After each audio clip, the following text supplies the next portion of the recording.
en esprit et en vérité vise à vous donner la nourriture spirituelle qui convienne pour la croissance spirituelle de chaque enfant de Dieu, mais aussi l'épanouissement de chaque enfant de Dieu dans sa famille respective. Cette émission où nous vous donnons des vérités bibliques pour la croissance personnelle.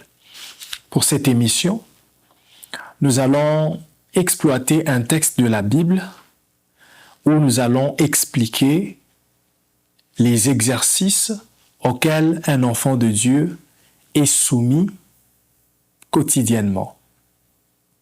Avant tout, j'aimerais que nous puissions incliner nos têtes en prière, rendre grâce à Dieu, et surtout chacun de nous va demander la compréhension, l'entendement auprès du Saint-Esprit pour mieux comprendre et assimiler la leçon de ce soir. Prions. Éternel Dieu des armées, nous te rendons grâce et nous te disons merci. Nous bénissons ton Saint-Nom parce que tu nous permets de nous réunir autour de cette émission. Seigneur, il est écrit que ta main n'est pas courte et moi je dis que tu n'es pas limité ni par la distance, ni par le mode de transmission. Oui, à travers les médias sociaux, tu peux toucher des vies de partout où ils sont en train de suivre cette émission. Tu peux guérir des malades, tu peux restaurer des familles. Seigneur, tout ce que nous voulons est que ton objectif soit atteint, que ton but soit accompli, que le nom de Jésus-Christ soit glorifié. Au nom de Jésus, nous avons ainsi prié. Amen.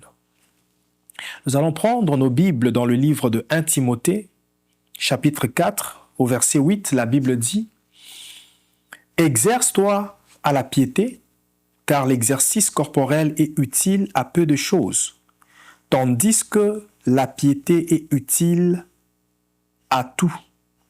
Elle a la promesse de la vie présente et de la vie à venir. » C'est la version Thompson. Je m'en vais lire dans la version Louis II. Le même texte. Louis II dit ceci. « Exerce-toi à la piété, car l'exercice corporel est utile à peu de choses, tandis que la piété est utile à tout, ayant la promesse de la vie présente et celle qui est à venir. » C'est presque la même chose, mais c'était important pour moi de lire les deux versions. Et vous allez comprendre que dans ce texte, on nous parle de deux sortes d'exercices. La Bible nous présente l'exercice corporel, l'exercice physique, mais aussi l'exercice spirituel, l'exercice de la piété. Parce que la piété est définie comme étant une vertu qui dispose quelqu'un à rendre honneur à Dieu. L'exercice physique est utile, ce n'est pas négligeable. Mais l'exercice de la piété est plus utile que l'exercice physique. En fait, la Bible est en train d'établir un certain équilibre entre les deux exercices et c'est là que je vais exhorter quelqu'un à comprendre que la vie chrétienne est une vie des exercices. La vie chrétienne n'est pas une vie d'oisiveté. Si la Bible nous mentionne ces deux catégories d'exercices, c'est absolument pour que chaque enfant de Dieu comprenne que la vie chrétienne ne se vit pas en théorie, mais en pratique. La vie chrétienne convient d'être active. Chaque jour, il y a des exercices qu'un enfant de Dieu doit opérer, doit effectuer. Nous sommes soumis à des exercices. Et à l'image d'une personne qui va au gym, au gymnase, pour faire des exercices physiques, vous allez vous rendre compte que cette personne va se développer. Si cette personne est en train de travailler les pectoraux, vous verrez que les pectoraux de cette personne seront en train de se développer. Il y aura une croissance dans ces pectoraux. Il y aura eu un changement dans son abdomen. Si c'est les jambes qu'il est en train de travailler, les cuisses, vous verrez que les cuisses commenceront à avoir une certaine forme. Donc, la personne qui est soumise à l'exercice physique régulièrement aura une certaine forme physique dans sa vie. Et c'est exactement la même chose qui se fait dans le spirituel lorsque nous sommes soumis à des exercices spirituels réguliers. C'est comme ça que nous pouvons avoir une forme spirituelle dans nos vies. C'est comme ça que nous pouvons avoir une forme dans notre croissance spirituelle. L'exercice physique est important parce que l'exercice physique nous donne l'effectivité de la santé spirituelle que Dieu nous accorde. La Bible dit dans Jérémie 3, verset 6, « Je serai pour toi une source de santé. » Dieu est pour nous une source de santé. Dieu est une source. Mais si nous n'allons pas à la source pour puiser, nous ne serons pas en bonne santé. Et Dieu nous donne les ressources qu'il détient en tant que source. En fait, Dieu nous donne les outils qui peuvent nous permettre de puiser dans sa source.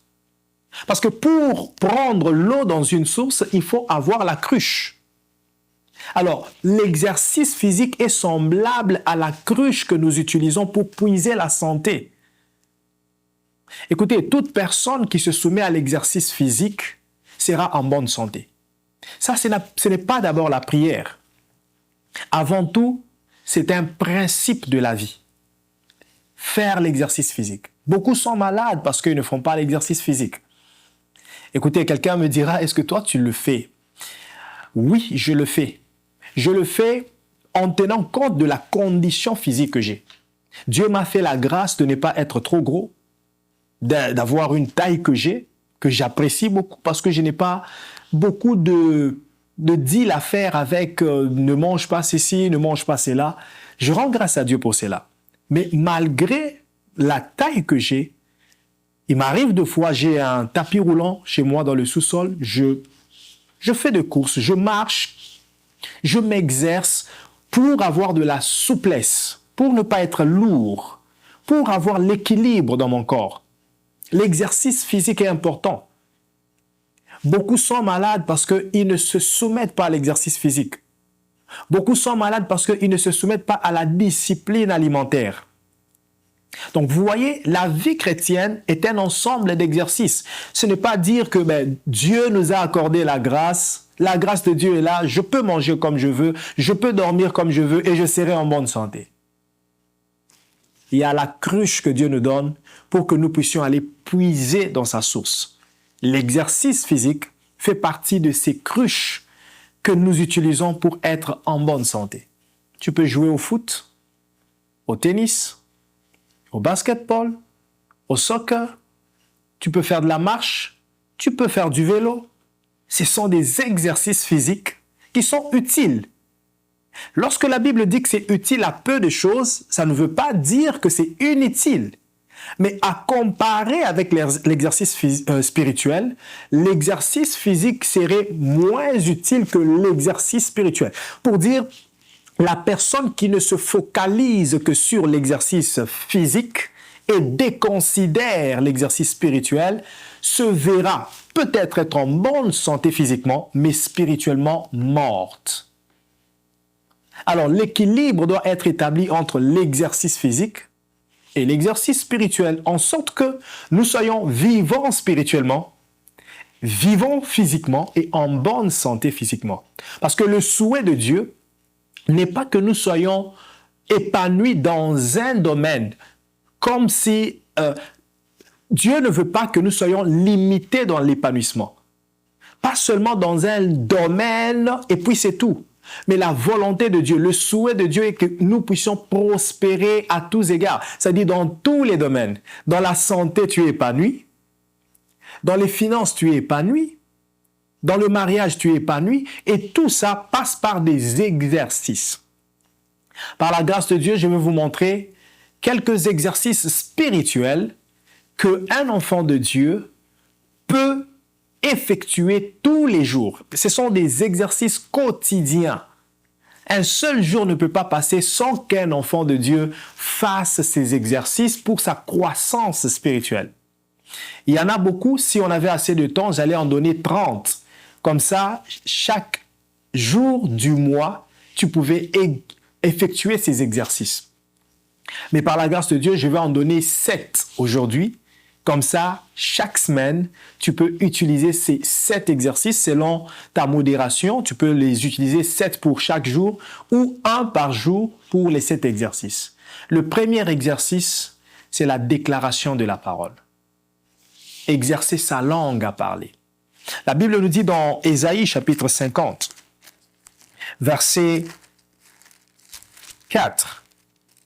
Ésaïe 50, verset 4, la Bible dit « Le Seigneur l'Éternel m'a donné le langage des disciples. » Mais la version Louis II dit « Le Seigneur l'Éternel m'a donné une langue exercée. » Donc, une langue qui se pratique.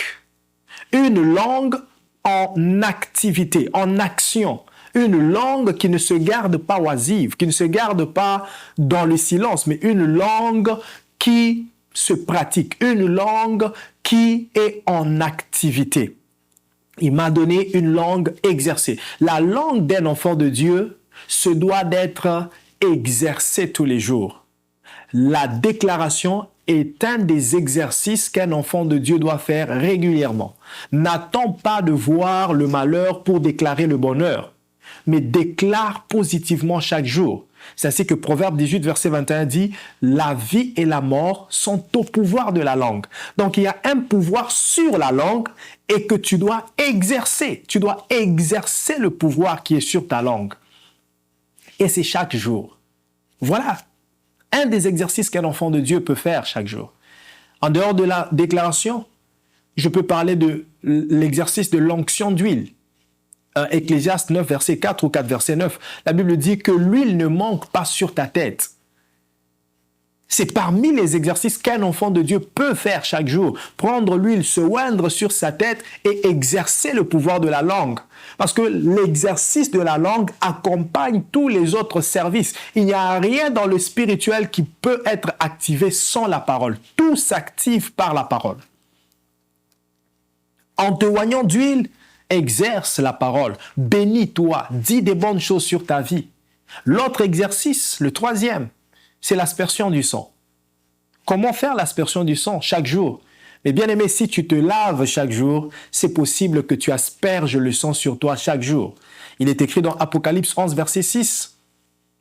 Ils ont le pouvoir de changer l'eau en sang. Nous avons ce pouvoir. Il est écrit dans la Bible, tout est sanctifié par la prière et par la parole. Si je déclare que ça, ce n'est plus de l'eau, c'est le sang. Spirituellement, c'est le sang. Et il est écrit dans Hébreux 12, verset 24, le sang d'aspersion parle plus que le sang d'Abel. Lorsque tu répands le sang sur toi chaque jour, tu engages donc, lorsque tu fais l'aspersion chaque jour sur toi, tu engages donc le sang de Jésus à continuer à parler en ta faveur. Le quatrième exercice que je pourrais mentionner, c'est la Sainte Seine.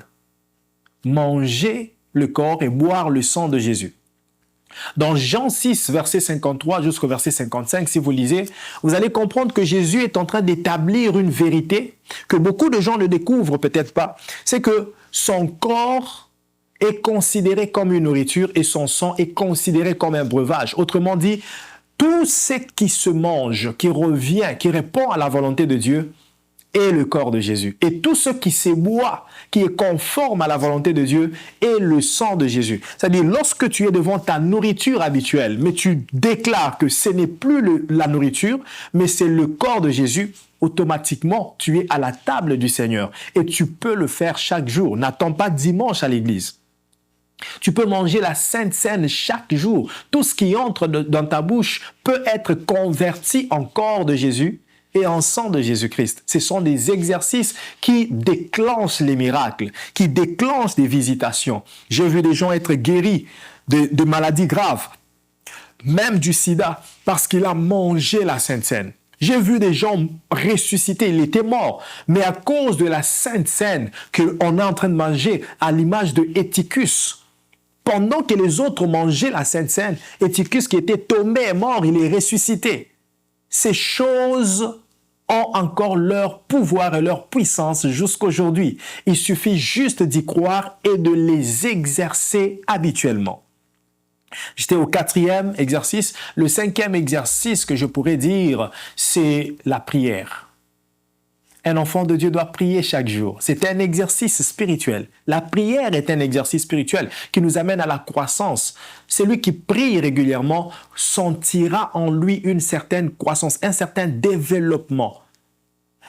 Les niveaux changeront. Tu sens que tu as quitté un niveau pour aller à un autre niveau, une dimension pour aller à une autre dimension. Et le 6e exercice que je pourrais mentionner, c'est le lavement des pieds. Dans Jean chapitre 13, si Dieu fait grâce, nous reviendrons en détail sur ces exercices pour mieux les expliquer. Mais en Jean 13, à partir du verset 1, Jésus lave les pieds de ses disciples. Les disciples étaient étonnés. Et Jésus leur dit, ce n'est pas par coutume que je le fais. Ce n'était pas parce que les Juifs avaient l'habitude de se laver les pieds, mais ces jours-là, c'était un transfert qui se faisait. Parce que Jésus leur dit, il dit à Pierre, si je ne te lave pas de pied, tu n'auras pas de part avec moi. C'est-à-dire, il y a un transfert. Et si vous lisez le premier verset, la Bible dit, Jésus, sachant qu'il retournait vers le Père et que tout lui avait été remis entre ses mains, invita ses disciples à leur laver les pieds. Il savait qu'il retournait et que tout lui avait été remis. Il ne pouvait pas retourner avec tout ce qu'il avait. Il devait les transférer à ses disciples. Mais par quel moyen? Par le moyen des lavements des pieds. Pas le lavement des pieds comme les Juifs le faisaient, mais pour assurer les transferts. Bien aimé, c'est un exercice spirituel à faire régulièrement. Chaque jour, quand tu te laves, lave-toi les pieds en déclarant les paroles. Pendant que je me lave les pieds, les maladies quittent mon corps. La santé de Christ entre en moi. Pendant que je me lave les pieds, les opportunités s'ouvrent devant moi. Je prends les parts qui sont en Christ. Tout ce qui est en Christ rentre en moi. Le 7e exercice pour aujourd'hui que je pourrais te mentionner, c'est la méditation. Comprenez qu'il y en a beaucoup, j'essaie de prendre ceux qui sont pertinents. La méditation de la parole. Il n'y a pas de révélation sans méditation. Il n'y a pas de profondeur dans l'esprit sans méditation. C'est la méditation, le fait de réfléchir ensemble avec le Saint-Esprit qui nous amène à la profondeur de Dieu, à découvrir les secrets de Dieu. Et ça, c'est un exercice qu'un enfant de Dieu doit faire chaque jour. Parce qu'en méditant, tu es en train d'aiguiser ton esprit à l'Esprit de Dieu. Et plus tu médites, plus tu deviens autant spirituel. Je vous invite à pratiquer ces exercices tous les jours de votre vie et à faire l'exercice physique, car l'équilibre sera établi dans votre vie pour la santé divine et la croissance spirituelle. Que Dieu vous bénisse. Nous allons prendre un moment pour prier. Et là où tu es, si tu as l'huile d'onction, je vais t'inviter à prendre ton huile. Nous allons pratiquer cet exercice. Tu vas prendre l'huile et tu vas répandre sur ta tête. Tu vas répandre sur ta main, t'imposer sur la tête ou sur une partie de ton corps qui est malade. Et pendant que je serai en train de prier, la puissance de Dieu va te toucher, va te délivrer, va te restaurer, va ouvrir des portes devant toi. Si tu as un dossier sur lequel tu es en train de travailler, qui posait des soucis, à travers cette onction d'huile et cette prière, les chaînes vont être brisées. Les obstacles vont tomber, les montagnes vont être déracinées, déplacées, afin que tu aies la solution à ton problème. Rendons grâce à Dieu. Si tu es baptisé du Saint-Esprit, tu peux commencer à prier en esprit. Mais rasopla de gai. Inda rokoto klesia baraka radadosi enegosia tanedeus pladayados la rekotolosia paradeshand regatupla de santa bazima inda rababu sapradekeyados lozie paradeshanta bazima. Seigneur, cette huile que tes enfants répandent sur leur tête, cette huile que tes enfants oignent sur une partie de leur corps, je prie, Seigneur, qu'elle déclenche l'onction, qu'elle déclenche le feu du Saint-Esprit, maintenant pour la guérison, pour la restauration, au nom puissant de Jésus-Christ. Ô Père, au nom de Jésus, j'étends ma main afin qu'elle soit l'extension de ta main. Touche maintenant dans les familles. Touche maintenant toute personne qui est au son de ma voix. Qu'elle soit restaurée, qu'elle soit bénie, qu'elle soit délivrée au nom puissant de Jésus. Je prie pour ce dossier. Oh Seigneur, cette démarche que ma sœur est en train de faire, oh Dieu, donne-lui la réussite, donne-lui le succès, au nom puissant de Jésus. J'allume le feu du Saint-Esprit pour détruire les œuvres du diable, pour retirer tout ce qui n'est pas de Dieu, pour déraciner toute plante que Dieu n'a pas plantée. Dans la victoire à tes enfants, je répands le sang de Jésus dans leur maison pour chasser tout esprit qui n'est pas de Dieu, pour annuler toute malédiction, pour renverser toutes sortes d'autels au nom puissant de Jésus-Christ. À partir de maintenant, je déclare que cette personne est libérée. Je déclare que cette femme est guérie. À partir de maintenant, je déclare que cet homme est délivré. Tu es guéri de cette maladie. On cherchera la maladie, on ne la trouvera pas en toi. Sois guéri au nom de Jésus. Sois restauré au nom de Jésus. Sois délivré au nom de Jésus. Que la puissance du Saint-Esprit te touche. Oh, sois baptisé du Saint-Esprit. Maintenant même, que le feu s'allume en toi. Que le feu s'allume en toi. Oh, Rakaya Baba. Enda Rabba Shabrakaya. Luce Parakaida Soto. In the mighty name of Jesus. Au nom de Jésus, nous avons ainsi prié. Nous disons tous ensemble Amen. Voilà, bien-aimés dans le Seigneur, je vous remercie d'avoir suivi cette émission en esprit et en vérité et je vous donne rendez-vous pour l'épisode prochain où vous serez encore édifiés. Ne manquez pas de soutenir l'émission, de soutenir la chaîne LBS Web TV avec vos finances, avec vos prières, avec toutes sortes de moyens que vous pouvez apporter. Et vous pouvez soutenir l'émission en partageant l'information avec tous vos contacts parce que c'est une façon de leur permettre aussi d'être bénis avec les enseignements que nous donnons. Que Dieu vous bénisse abondamment et à la prochaine.